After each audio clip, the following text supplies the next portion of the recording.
Hi, this is the Elanote Review, Parents Issue. My name is Richard Jackson, and I'm reading to you from Chattanooga, Tennessee. And thank you for joining me. The poem, Your Internet Connection is Unstable, appears in this issue and is kind of a jazz poem in the sense that it has a lot of digressions and counterpoints, and the attempt is to try to bring them into harmony, several different perspectives. So your internet connection is unstable. Even before I began, there were reluctant images on my walk across the Chickamauga battlefield, trying to find their way out of what is to come, though, like opening a folded map, one thing followed another, like the crows circling that hawk, seeming to become fighter planes. Or the gliders my father helped me build, those years when he could still remember my name. But how connect all this? And what about the stink bug crawling over our TV screen, on which children are playing with toy swords scripted by one of their countless video games? Or those burning images sputtering on the computer, which takes me to a house without its roof, and above it a hesitant moon shrouded by lingering smoke from a drone strike earlier. It is the man at what is left of the cellar window, sipping Gorilka from a tinted tin cup left over from the last attack, while still so many shadows are looking for their bodies. As in the slightest wind, one still hears a few names still wandering their old haunts, calling out the names of flowers, of birds, or of that one love whose impression still waits on the blood-soaked mattress behind him. Which brings me to what all this was trying to avoid.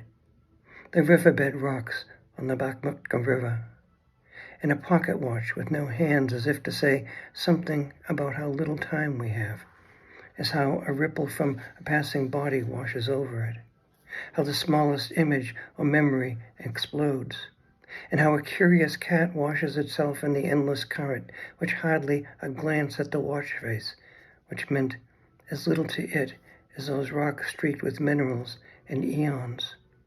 Because by this time, I'm wondering what else is lurking behind these words that is so hard to face, that arrive like stray bullets, or like the way the other day, thinking of these refugees like images, it is impossible to say what is now and what memory. A fear, really, that my past will dissolve like my father's, like surface roots that tease with unnamed messages, or the wind teasing the matted leaves to reveal what lies beneath. A wind my father called God's breath, though it was William Paley, 1802, who said God was just a watchmaker who winds it all up and walks away. But I cannot walk away, still trying to make connections, because for me, wondering if it is wrong to simply wonder at the simple presence of a deer feasting on sweet grass, or the raccoon scurrying along, hardly aware of time and of me.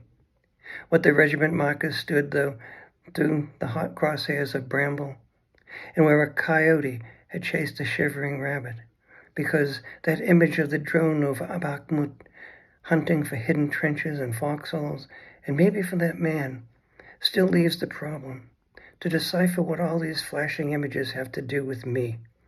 For I feel like my father in his last years, when a few pigeons rose up like a dream, and he raised a few syllables for words he could not find, starting off to where he must, and staring off to where he must still be wandering in our old woods, refusing to hunt, even after years in his own war, puzzling over the path that brought him there.